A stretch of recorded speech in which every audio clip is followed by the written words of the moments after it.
Découvrez un extrait exclusif de ce livre audio et profitez d'un essai gratuit sur Audible via le lien dans la description.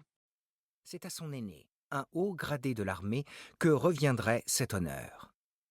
Pourquoi était-ce à elle et non à l'héritier en titre que le roi tenait à parler sans tarder? En tant que membre de la famille ducale, Sabrina jouissait d'immenses privilèges, mais son destin était tout tracé. Tôt ou tard, elle épouserait un aristocrate issu d'une prestigieuse lignée, afin de renforcer les liens que la royauté entretenait avec ses vassaux.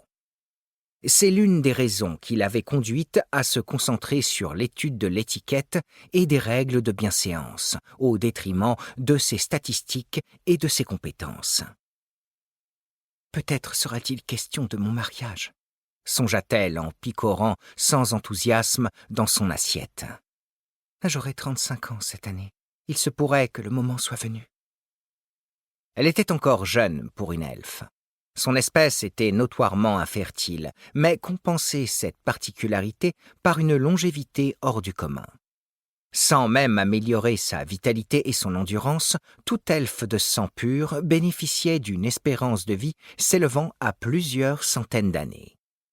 Avec l'aide de divers filtres alchimiques, c'était amplement suffisant pour donner le jour à 1 ou 2 successeurs. Sabrina était le 2e enfant et l'unique fille d'une fratrie de 4 héritiers.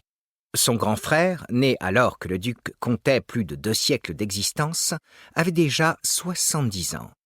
Ses cadets, des jumeaux, venaient quant à eux de fêter leur 16e anniversaire. Oui, il est peut-être temps. Cette pensée n'avait rien de désagréable. Elle s'était préparée à cette échéance depuis son plus jeune âge, et elle l'attendait avec une certaine impatience. Compte tenu de sa haute extraction, son prétendant serait choisi avec le plus grand soin, et le roi aurait forcément son mot à dire. Et si la chose avait déjà été décidée? Et si on l'avait convoqué au palais pour lui présenter son futur époux? S'en étant presque convaincue, Sabrina quitta la table sous de meilleures dispositions. Seulement, lorsqu'elle poussa la porte donnant sur le couloir, elle bouscula une domestique qui lâcha le plateau dont elle était chargée. « Regarde un peu où tu vas !» lança-t-elle sur un ton rageur. La malheureuse s'agenouilla aussitôt pour éponger le thé renversé sur le luxueux tapis. « Je vous prie de me pardonner, » gémit-elle. « Je pourrais te faire fouetter, espèce de gourde. Tu as de la chance de me trouver de bonne humeur.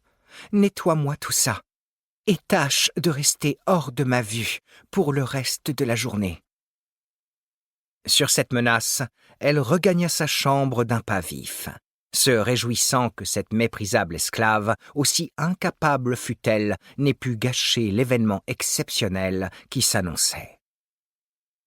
Le duc et sa fille se présentèrent au palais à la tombée du jour.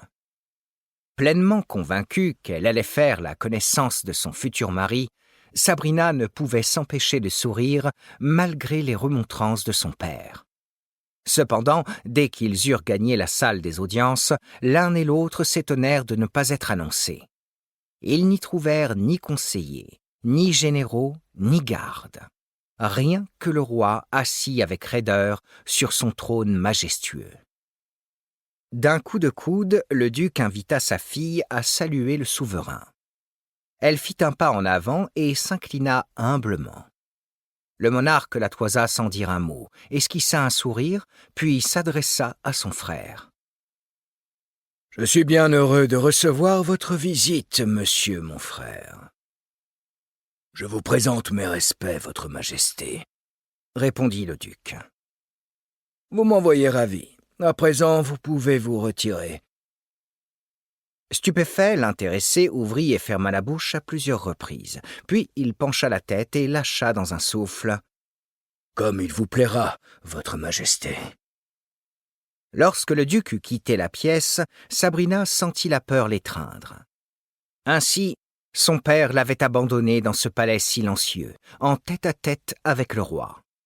Elle ne s'était pas préparée à cette éventualité. Que devait-elle dire? Que devait-elle faire? Pourquoi se trouvait-elle en ces lieux? À l'évidence, il n'était plus question de rencontrer son prétendant. À moins, bien sûr, qu'on ait souhaité recueillir son avis. Livre audio complet gratuit disponible en description de cette vidéo.